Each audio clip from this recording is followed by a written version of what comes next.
गुजरात के इंतखाबी मैदान में बीजेपी ने झोंकी पूरी ताकत। पार्टी के सीनियर लीडर और वजीर आजम नरेंद्र मोदी जोरों शोर से चला रहे हैं इंतखाबी मुहिम। रियासत में वजीर आजम के आज 4 इंतखाबी जलसे।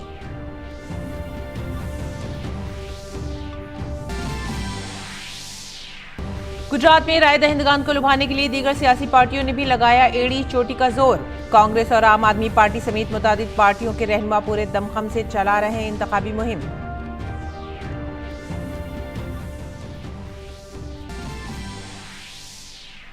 मरकजी वजीर दाखिला अमित शाह आज नई दिल्ली में अहोम सल्तनत के अजीम सिपहसालार अरलाचिद बरफुकन की 420 सालगिरह के मुकम्मल इजलास से करेंगे खिताब।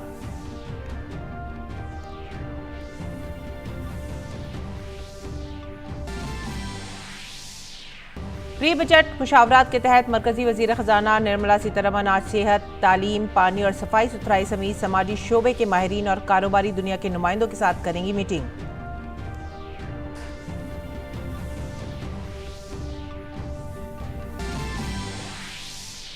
बैनुल-अक़वामी मोटा अनाज का साल के आगाज से कबल इसकी तैयारियों के सिलसिले में नई दिल्ली में आज एक तकरीब का इनेकाद।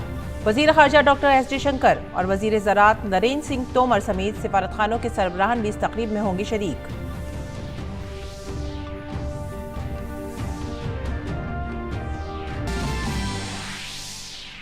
कतर में जारी फीफा आलमी कप में बड़ा उलटफेर करते हुए जापान ने जर्मनी को 2-1 से दी शिकस्त। दूसरी जानिब स्पेन ने कोस्टारिका को 7-0 से हराकर आलमी कप में दर्ज की अब तक की सबसे बड़ी जीत।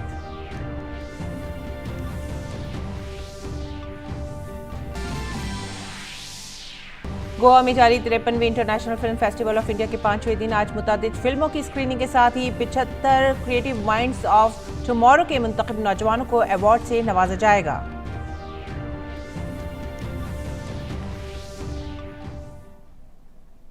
आदाब नाजरीन, उर्दू खबरों में आप सभी का खैर मकदम है। मैं हूं सादिया अलीम। नजर डालते इस वक्त की खास खबरों पर। गुजरात असेंबली इंतखाबात के पहले मरहले की सीटों के लिए तशहीरी मुहिम शबाब पर है। हर सियासी जमात ने गुजरात में इंतखाबी तशहीर के लिए अपने बड़े लीडरों को मैदान में उतारा है। इंतखाब में जीत को यकीनी बनाने के लिए भी बीजेपी अपनी पूरी कोशिशें कर रही है। पार्टी के सीनियर लीडर और वजीर आजम नरेंद्र मोदी जबरदस्त तशहीर कर रहे हैं। वजीर आजम आज रियासत में पालनपुर, मटर, दहेगाम और बावला में 4 इंतखाबी रैलियों से खिताब करेंगे।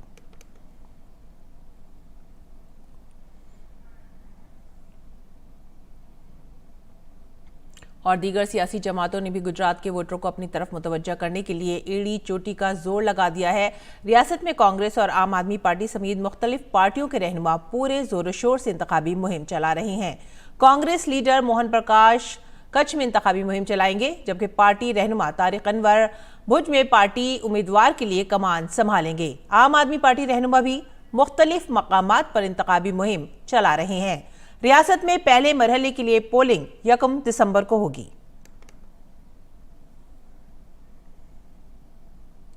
बीजेपी के कौमी सदर जेपी नड्डा ने कल गुजरात के जूनागढ़ में जिलाई अहदेदारों के साथ एक तंजीमी मीटिंग की। जेपी नड्डा ने मीटिंग में जिलाई अहदेदारों की रहनुमाई भी की। आगे बढ़ेंगे अगली खबर की तरफ। मरकजी वजीर दाखिला अमित शाह आज शाम नई दिल्ली में अहोम सल्तनत के अजीम जंगजू जनरल लचित बरफुकन की 400वीं यौम पैदाइश की तकरीबात में शिरकत करेंगे। आसाम हुकूमत की तरफ से 3 रोज़ा प्रोग्राम कल दिल्ली में शुरू हुआ। पहले दिन मरकजी वजीर खजाना निर्मला सीतारमण ने एक नुमाइश का इफ्तिताह किया। इस तकरीब के जरिए हुकूमत आसाम का मकसद कौमी और बैनुल-अक़वामी सतह पर इस अजीम अहोम कमांडर के बारे में बेदारी पैदा करना है, जिन्होंने सरायघाट में मशहूर अहोम मुगल जंग में फतेह हासिल की थी। आसाम में भी बरफुकन के 400वें यौम पैदाइश पर मुतादिद प्रोग्राम मुनक्किद किए जा रहे हैं।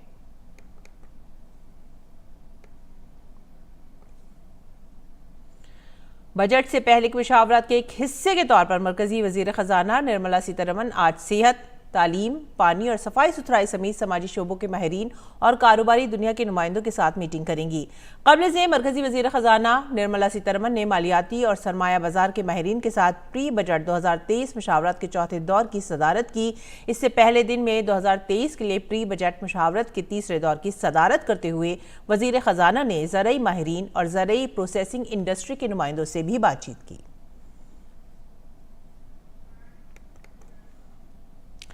दिल्ली के प्रगति मैदान में जारी बैनुल-अक़वामी तिजारती मेले में MSME के तहत NSIC का पंडाल भी तवज्जो का खास मरकज बना हुआ है। यहाँ नेशनल SC/ST हब पवेलियन के नाम से बनाए गए पंडाल में 268 स्टॉलों पर मुल्क भर की तमाम रियासतों के सनअतकारों की मसनूआत को देखा जा सकता है। दिल्ली के प्रगति मैदान में जारी 41वें भारतीय बैनुल-अक़वामी तिजारती मेले में इस बार छोटे, बहुत छोटे और दरमियानी दर्जे के कारोबारी इदारों की वजारत के तहत नेशनल स्मॉल इंडस्ट्रीज कॉरपोरेशन यानी NSIC का पंडाल भी तवज्जो का मरकज बना हुआ है। वजारत की स्कीम नेशनल SC/ST हब के तहत यहाँ 268 स्टॉल लगाए गए हैं।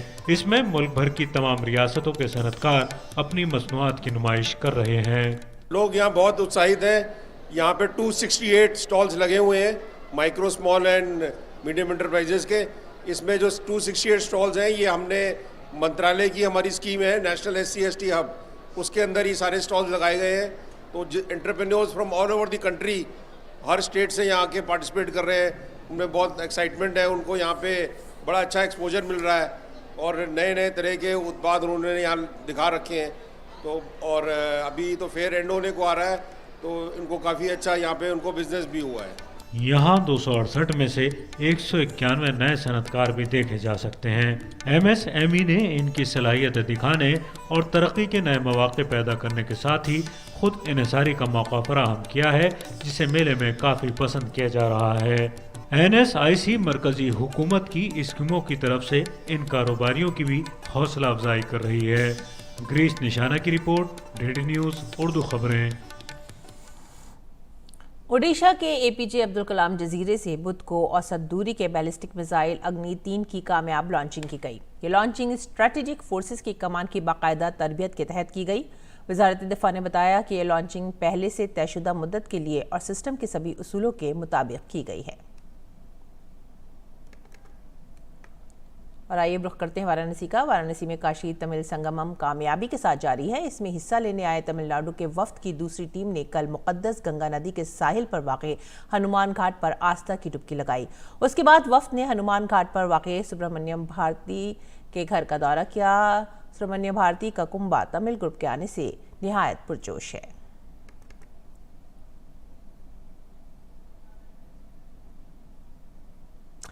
मोटे अनाज के बैनुल-अक़वामी साल के आगाज से पहले की तैयारियों के सिलसिले में आज नई दिल्ली में एक प्रोग्राम का इनेकाद किया जाएगा।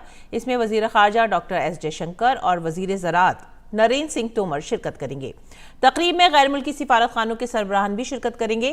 2023 को मोटे अनाज के बैनुल-अक़वामी साल के तौर पर मनाया जाएगा। बाली में हाल ही में ख़त्म हुए G20 सरबराही इजलास में वज़ीर आज़म नरेंद्र मोदी ने बाजरे के फ़वाइद पर रोशनी डालते हुए कहा था कि बाजरा आलमी ग़िज़ाई क़िल्लत और भूख के मसले को हल कर सकता है। मोटे अनाज में प्रोटीन, फाइबर, लोहा और कैल्शियम वाफिर मकदार में पाए जाते हैं। भारत इन अनाजों की पैदावार में सरे फहरिस्त है। मोटे अनाज की एशिया में कुल पैदावार में 80% और आलमी पैदावार में 20% भारत का ताउन है।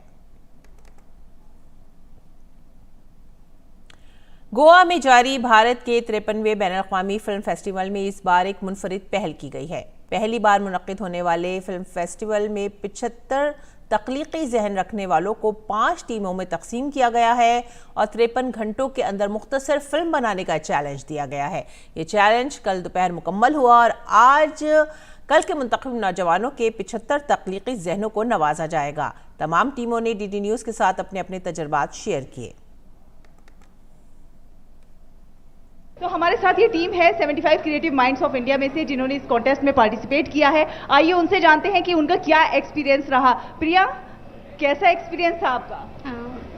मेरा एक्सपीरियंस बहुत ही ज़्यादा चैलेंजिंग रहा है, क्योंकि ये मेरे लिए पहला चैलेंज था कि 53 आवर्स में फिल्म बनानी है और मेरी टीम है जो अलग अलग सिटीज़ से आए हुए हैं, अलग अलग स्टेट से आए हुए हैं। I am here as a sound recordist. I am supporting the Orange team about location sound recording. I feel very energetic to working with this team because the future director, filmmaker, actor, so many people are there and I love their enthusiasm. ये event में purple team का location sound recordist बन के काम कर रहा था और सबसे ज़्यादा चीज़ जो मुझे पसंद आई वो सब अलग अलग जगह से लोग आए थे यहाँ पे और सब ने एक साथ मिलजुल के काम किया। स्क्रिप्ट हमारा अच्छा था, लोकेशन अच्छा था, घूमने को मिला, नए दोस्त बनाए और 53 घंटे में ये फिल्म बनाने का जो एक नया एक्सपीरियंस था वो काफ़ी अच्छा था। आप लोगों ने सपोर्ट किया इन टीम्स को, तो आपने जाना होगा कितना इनमें एंथुसियाज्म है और क्या ये प्रोडक्ट बन के निकलेगा? जी मतलब डे वन से जब हम इन्हें मिले तो हमने स्क्रिप्ट समझ लिया, सब ने हमें उन टीम का एक हिस्सा ही मान लिया और हम सब ने एक साथ खाना खाया, डिस्कशंस किए, बहुत सारे एंजॉय किया, थोड़े फार कॉन्फ्लिक्ट्स भी थे पर सब ने मिलजुल के सॉल्व किए और ultimately we made our movie and हम बहुत खुश हैं। हमारा जो टॉपिक था इंडिया 2047, मतलब भारत जब आज़ादी के 100 साल ख़त्म कर लेगा तो आप कैसे देखते हो। तो काफ़ी लोगों ने टेक्नोलॉजी का एडवांसमेंट दिखाया है, हम लोगों ने सोसाइटी में क्या चेंज आएगा वो दिखाया है। 53 आवर्स का जो चैलेंज था बहुत ही चैलेंजिंग था, क्योंकि 53 आवर्स में एक पूरा शॉर्ट फिल्म शूट करके उसे एडिट करके वो डिलीवर करना बहुत ही मुश्किल है। तो हमने हमारी जी जान लगा के जो करना था किया and we have completed the challenge. Goa में जारी international film festival of India में शिरकत के लिए कई मशहूर शख्सियात यहां पर पहुंची हैं। इस मौके पर मंजुल श्राफ इस मेले में 75 तख्लीकी जहनों की ज्यूरी के तौर पर सामने आए, जिनसे हमारी नुमाइंदा शाइला निगार ने खास बातचीत की। 75 क्रिएटिव माइंड्स ऑफ टुमारो एक चैलेंज दिया गया था युवाओं को फिल्म मेकिंग के लिए, वो चैलेंज अब पूरा हुआ है। हमारे साथ ग्रैंड ज्यूरी मेंबर मंजुल श्राफ मौजूद हैं, आइए उनसे बात करते हैं। सर बहुत बहुत स्वागत है आपका दूरदर्शन में। सबसे पहले आपसे यही जानना चाहूंगी कि ये कितना मुश्किल काम था ग्रेडिंग देना इन 75 क्रिएटिव माइंड्स को? जी मैम, बहुत I think it was very difficult क्योंकि मेरे पास 45 एंट्रीज आई थी, रफली सारों ने तकरीबन 10 मिनट की फिल्म बनाई थी। सो हमको एटलीस्ट मैंने काफ़ी कम से कम 2 से 3 बार हर एक फिल्म देखी, because some of the entries were very good, काफ़ी अच्छी थी एंट्रीज, काफ़ी क्लोज था कंपटीशन, आसान नहीं था इनका चयन करना, इन 45 में से शॉर्टलिस्ट करना। So the process was that हमने सारे इन 45 एंट्रीज को ग्रेडिंग करी, सिमिलरली दूसरे जूरी मेंबर्स ने भी ऐसी ग्रेडिंग करी and then their numbers were collated. So yes, it was an intense process I think, but also a fair process, because जब मैं मार्क्स दे रहा था आई डिडंट नो कि मेरे दूसरे जूरी मेंबर्स ने कितने नंबर दिए हैं। ये एक ऐसा स्थान है जहां टैलेंट अपॉर्चुनिटी से मुलाकात कर रहा है। अगर हम जानना चाहें कि युवाओं के लिए अब आगे क्या भविष्य है तो क्या कहेंगे? आई थिंक बहुत ही ब्राइट है, बिकॉज इनको जो ये प्लेटफॉर्म मिला है thanks to NFDC and thanks to the vision of our honourable minister Anurag Thakur ji, I think this is a great idea और मैं चाह रहा हूँ कि ये हर साल किया जाए, बिकॉज आई थिंक अगर हम आज से लेके 2047 तक बात करें, right, and every year if you are choosing 75 such creative minds, in the 25th year we will have 1875 creative minds, जो अपने आप में एक फोर्स बनेगी, राइट, ये अपने आप में उनका एक नेटवर्क बनेगा। सर आपने चूंकि फिल्म देखी भी होंगी उन्हें ग्रेडिंग करने के लिए, अगर आप हमें कुछ शब्दों में बता सकें कि आपको कैसा लगा कि कितनी प्रतिभा है अभी इन युवाओं में? हमने अभी तक फिल्म देखी नहीं, कंपटीशन जस्ट खत्म हुआ है तो हम अभी फिल्म देखेंगे, कल सुबह हम फिल्म देखेंगे।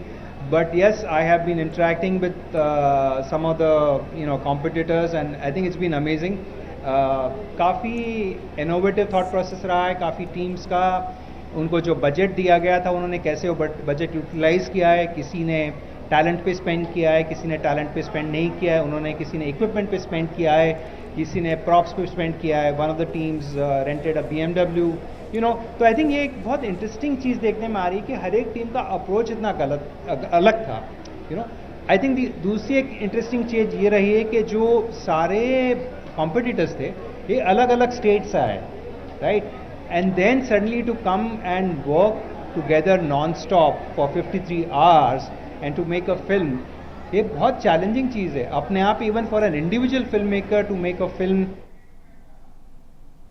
गोवा में जारी international film festival of India में शिरकत के लिए कई मशहूर शख्सियात यहाँ मौजूद हैं। हिंदी फिल्मों के हिदायतकार कबीर खान भी इस मेले में आए हैं, उनसे हमारी नुमाइंदा शाइला निगार ने खास बातचीत की। कबीर खान हमारे साथ मौजूद हैं इफ्फी के इस मंच पर। बहुत बहुत स्वागत है आपका दूरदर्शन में। आप यहाँ 75 क्रिएटिव माइंड्स के हब से अभी निकल रहे हैं, कैसा महसूस कर रहे हैं? बहुत अच्छा। It takes me back to my film school, क्योंकि ये जो एक्साइटमेंट है अंदर घुसते ही वो एक्साइटमेंट आपको महसूस होती है, जहाँ यंगस्टर्स को एक अपॉर्चुनिटी दिया जा रहा है। आई थिंक बहुत ही बढ़िया एक ये प्लेटफॉर्म है। 53 आवर्स, पता नहीं कैसे वो पूरे 53 आवर्स जग के रहते हैं, लेकिन 53 आवर्स में एक फ़िल्म बनाना, अलग अलग जगहों से सब आ रहे हैं और एक टीम बना के फिल्म बना रहे हैं। आई think it's a great experience, because ultimately film making is about team work. और यहीं इसी फ्रॉम द अर्ली स्टेजेस अगर वो सीख लें तो it only help them later in their career. फिल्मों में आपका एक लंबा अनुभव रहा है, लंबा करियर रहा है। अब ये जो नए युवा आ रहे हैं, जब युवा आता है तो उसकी बहुत सारी अपेक्षाएं होती हैं, उन युवाओं को आप क्या संदेश देना चाहेंगे? देखिए, संदेश देना तो बहुत, मतलब फिर मैं आई साउंड लाइक अ गुरु, लेकिन ये है कि बस I think film making passion के बारे में होता है, फिल्म मेकिंग जुनून के बारे में होता है, और अगर वो बरकरार रहे तो बिकॉज वो ज़रूरी है, क्योंकि बहुत कंपटीशन है हमारी इंडस्ट्री में। सब जानते हैं कि largest industry in the world है।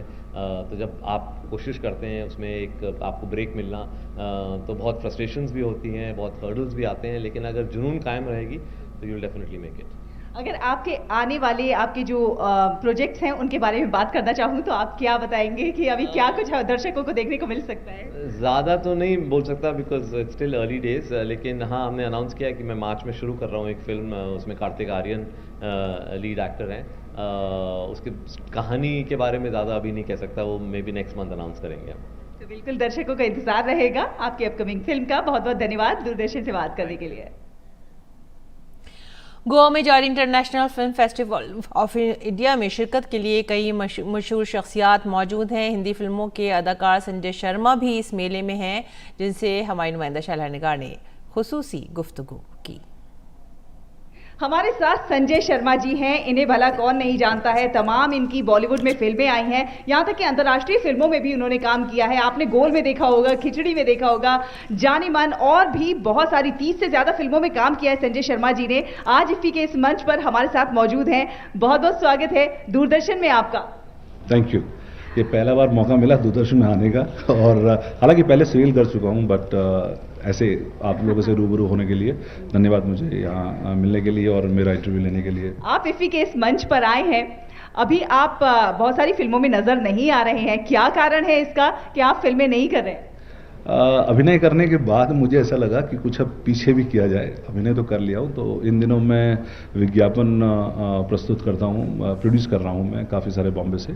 और अभी एक शॉर्ट फिल्म मैंने बनाई थी जहान, मृणाल ठाकुर और अविनाश तिवारी के साथ, जो आपको एक प्राइवेट चैनल्स पे दिख जाएंगी। और बाकी अभी कोशिश कर रहे हैं फिल्में बनाने का, डायरेक्शन में जाने का, लिखने का, कुछ एक स्क्रिप्ट्स लिखी हैं, एक्सप्लोर कर रहा हूँ। एक्टिंग भी चल रहा है, एक्टिंग पहला प्यार है तो पहला प्यार कोई छोड़ता नहीं है। सो कोशिश कर रहे हैं इसी क्षेत्र में रहते हुए कुछ अपने अलग अलग क्षेत्र के योगदान में पायदान रख रहा हूँ अपना। बाकी मेहरबान। अगर आपके फ्यूचर प्रोजेक्ट्स जानना चाहें तो क्या कहेंगे? एक मैंने ह्यूमन ट्रैफिकिंग के ऊपर एक फिल्म लिखी है, तो वो बाउंड स्क्रिप्ट रेडी है। वो इंटरनेशनली हम लोग we are trying to follow it, और अगर वो हो गया तो hopefully next year somewhere October November में हम शुरू करेंगे।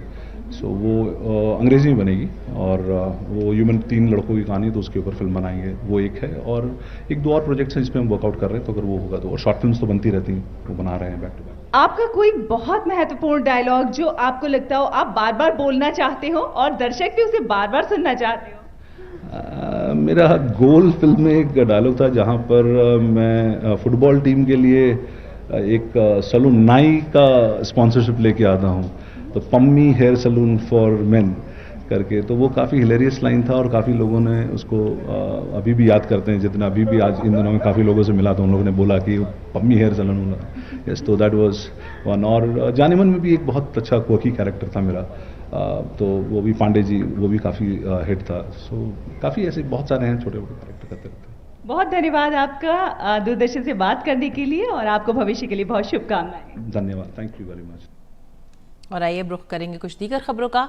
एम्स में अब नहीं पड़ेंगी लंबी कतारें, ना ही उनमें लगने की ज़रूरत है। अब आभा हेल्थ अकाउंट से ओपीडी में होगा रजिस्ट्रेशन। आभा अकाउंट से न सिर्फ रजिस्ट्रेशन में आसानी पैदा होगी बल्कि मरीज की सेहत का तमाम रिकॉर्ड भी डिजी लॉकर में महफूज हो जाएगा। एम्स की एम्बुलेंस भी अब जीपीएस से मुंसलिक है, जिन्हें आसानी से ट्रैक किया जा सकेगा। और भी कई तब्दीलियां हो रही हैं। पेश है ये खास रिपोर्ट।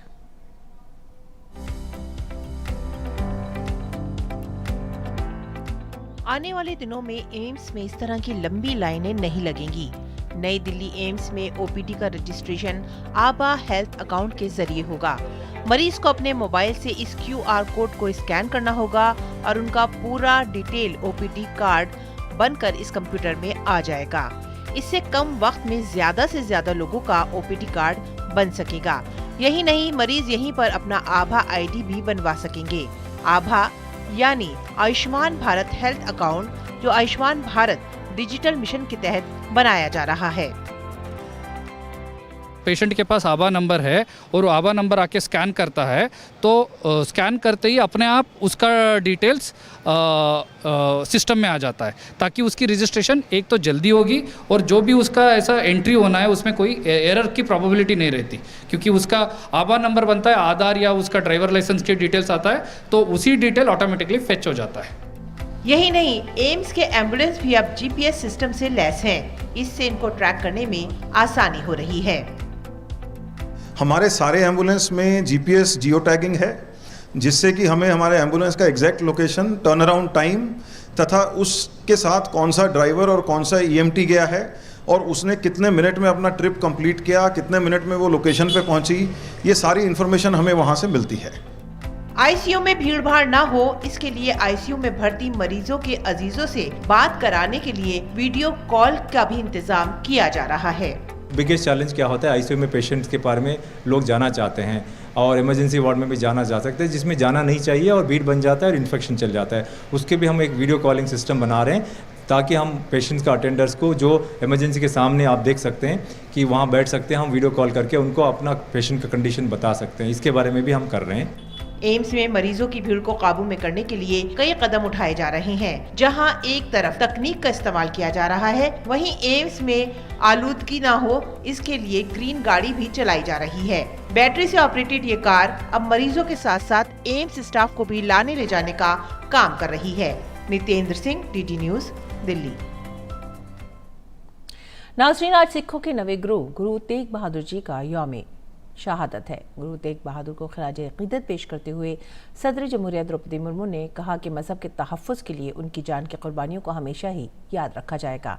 उनकी शहादत को इंसानियत की बका के लिए कुर्बानी करार देते हुए सदर जमहूरिया ने उनके इत्तेहाद और भाईचारे के पैगाम को अपनाने की अपील की। अपने ट्वीट में उन्होंने लिखा, मैं हिंद की चादर गुरु तेग बहादुर जी को उनके यौम शहादत पर खिराज अक़ीदत पेश करती हूँ। गुरु तेग बहादुर जी हिम्मत, इसार और कुर्बानी की अलामत थे।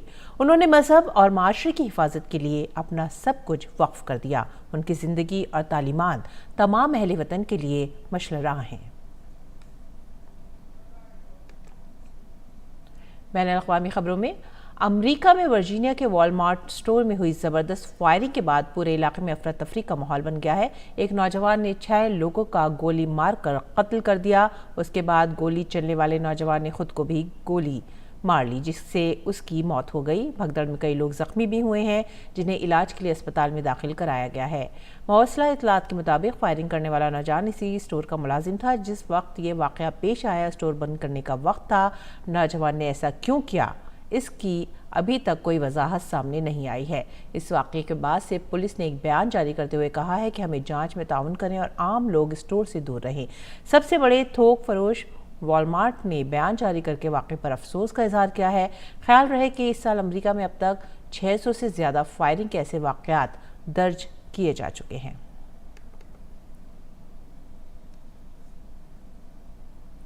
अक़वाम मुत्तहिदा में भारत की मुस्तक़िल नुमाइंदा रोचरा कम्बोज ने सलामती कौंसिल को इंसदाद दहशतगर्दी कमेटी के काम के अहम पहलू और इंसदाद दहशतगर्दी कमेटी की भारत की सरबराही में CTC की कामयाबियों से आगाह किया। रोचेरा कंबोज ने अंसार दहशतगर्दी कमेटी की सरबराह की हैसियत से अक्टूबर में अक़वाम मुत्तहिदा की सलामती कौंसिल में दिए गए अपने बयान को याद किया और कहा कि कमेटी ने दहशतगर्दों की जानिब से नई और उभरती हुई टेक्नोलॉजी के इस्तेमाल से लाहक खतरे के अहम मौजू पर एक खुसूसी इजलास मुनक्किद किया था। कंबोज ने कहा कि चूंकि अफगानिस्तान में दहशतगर्दी का खतरा बदस्तूर बरकरार है, इसीलिए कमेटी अगले माह वस्ती एशिया पर एक इजलास मुनक्किद करने जा रही है।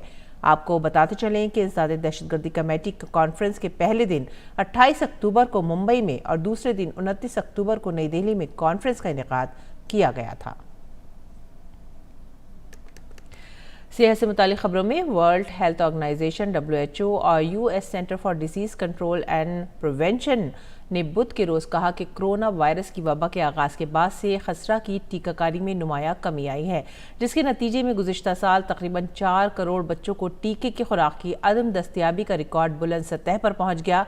WHO और CDC ने मुश्तरका रिपोर्ट में कहा कि अब दुनिया भर के मुख्तलिफ खित्तों में खसरा की वबा फैलने का खतरा तेज़ी से हमारी तरफ बढ़ रहा है और कोरोना वायरस के बाइस खसरा की टीकाकारी और बीमारियों की निगरानी में मुसलसल कमी आ रही है, जो तशवीशनाक है। अहम बात यह है कि खसरा सबसे ज़्यादा मुतदी इंसानी वायरस में से एक है और टीकाकारी के जरिए तकरीबन मुकम्मल तौर पर इसको रोका जा सकता है। ताहम कम्युनिटी में इसके फैलाव को रोकने के लिए 95% टीकाकारी की ज़रूरत है। मुश्तरका रिपोर्ट में कहा गया है कि 2021 में तकरीबन 4 करोड़ बच्चे खसरा की वैक्सीन की खुराक से महरूम रहे। और आइए अब नजर डालते हैं दिल्ली से शाये होने वाले उर्दू अखबारात की सुर्खियों पर।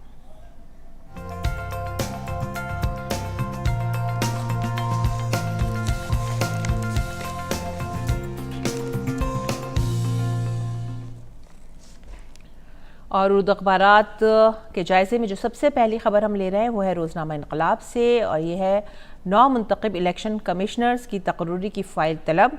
सुप्रीम कोर्ट ने कहा हम जानना चाहते हैं कि तकर्री के लिए कौन सा तरीक़ाकार इख्तियार किया गया है। मुल्क को ऐसे CEC की ज़रूरत है जो वज़ीर आज़म के खिलाफ भी कार्रवाई कर सके। हुकूमत का मौक़िफ़ रखते हुए अटॉर्नी जनरल ने कहा कि चीफ इलेक्शन कमिश्नर्स की तकर्री सीनियरिटी की बुनियाद पर की जाती है। अगली खबर का रुख करेंगे और यह है नीतीश और तेजस्वी से आदित्य ठाकरे की मुलाकात। शिवसेना लीडर ने कहा हर मुलाकात सियासी नहीं होती, इससे नई दोस्ती ने जन्म लिया है। तेजस्वी यादव को मुंबई आने की दावत उन्होंने दी है।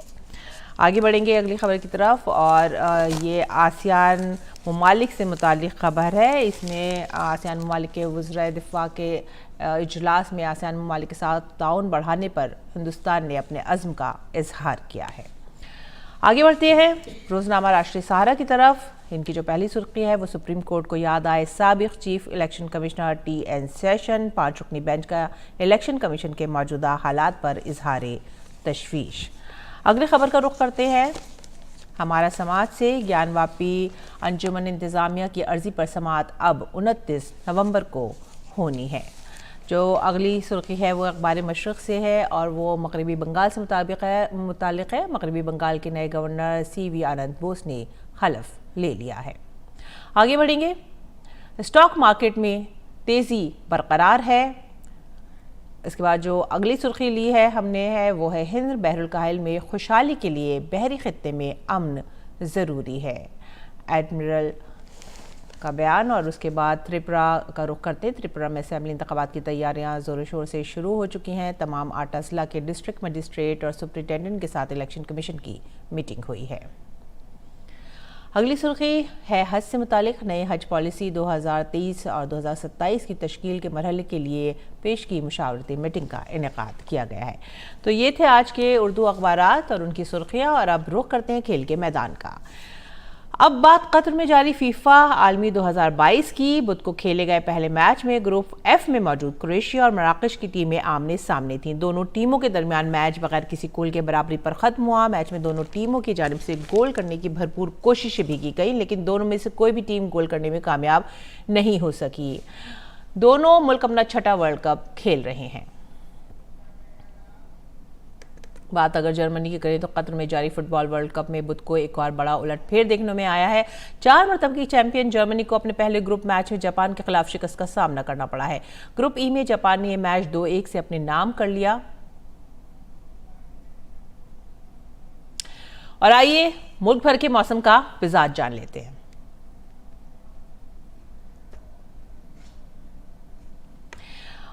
और फिलहाल आपसे लेते हैं विदा। आप हमारी पूरी टीम को दीजिए इजाजत। आदाब।